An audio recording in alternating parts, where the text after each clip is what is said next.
नमस्कार, मैं हूं दीपाली। आइए नजर डालते हैं 29 जनवरी की कुछ खास मॉर्निंग अपडेट्स पर। अमेरिका से टकराव पड़ सकता है भारी, ट्रंप के मंत्री ने दी चेतावनी।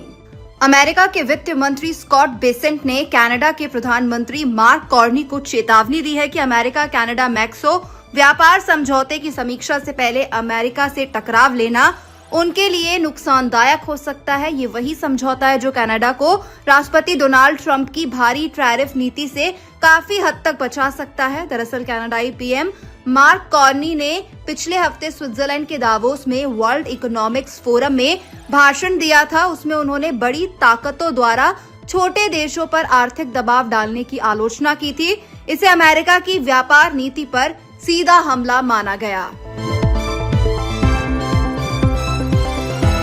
ममता बनर्जी के बयान पर सीएम देवेंद्र फडणवीस का पलटवार।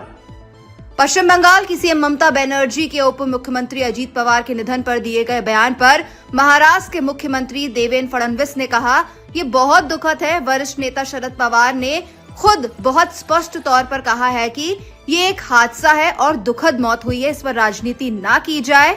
मुझे बहुत दुख है कि हम ऐसी स्थिति में पहुंच गए हैं जहां किसी की मौत पर भी इस प्रकार की गंदी और ओछी राजनीति की जा रही है। मुझे बहुत दुख है कि ममता दीदी राजनीति में इतने निचले स्तर पर उतर आई हैं। देखिए, बहुत दुख की बात है।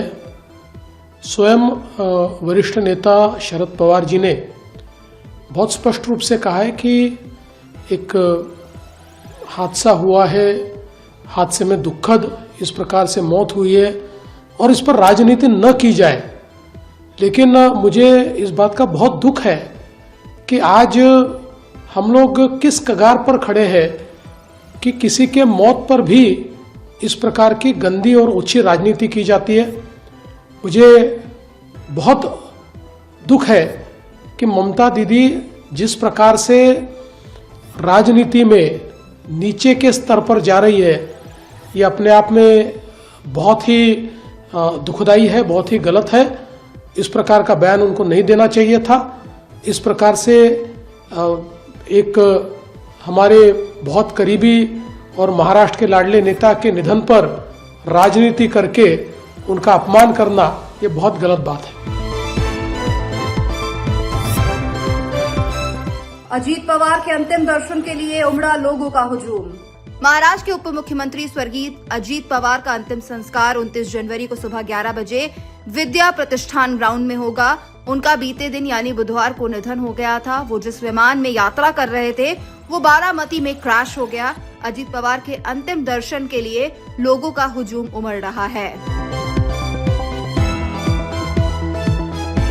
इमरान मसूद बोले, सरकार पुरानी चीजों को नई पैकेजिंग में बेच रही। संसदीय कार्य मंत्री किरण रिजिजू ने राष्ट्रपति द्रौपदी मुर्मू के बजट सत्र के भाषण के दौरान विपक्ष के हमले की आलोचना की। इस पर कांग्रेस सांसद इमरान मसूद ने कहा, वे ऐसी बात कर रहे हैं जिसका कोई मतलब नहीं है। हमारे पास हमारा मनरेगा एजेंडा है। आपने गरीबों की कमर तोड़ दी है तो क्या हमें बोलने से भी रोक दिया जाएगा? क्या आप सिर्फ पुरानी चीजों को नई पैकेजिंग में बेच रहे हैं?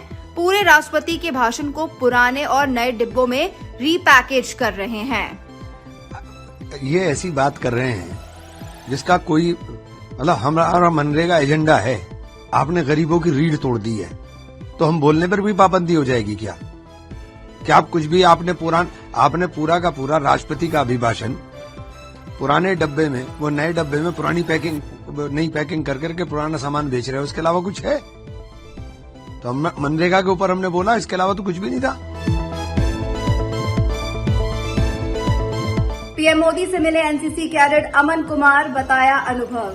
प्रधानमंत्री नरेंद्र मोदी से मिलने के बाद एनसीसी कैडेट अमन कुमार ने कहा, मैंने जो भी मेहनत की वो मुझे आज दिखाई दी है। देश के सबसे पावरफुल इंसान से हाथ मिलाना, वो आपकी उपलब्धियों की सराहना करते हैं, ये चीजें बहुत अच्छी होती हैं। मेरा मानना है कि हर एनसीसी कैडेट को आरडीसी कैंप का एक अनुभव जरूर लेना चाहिए।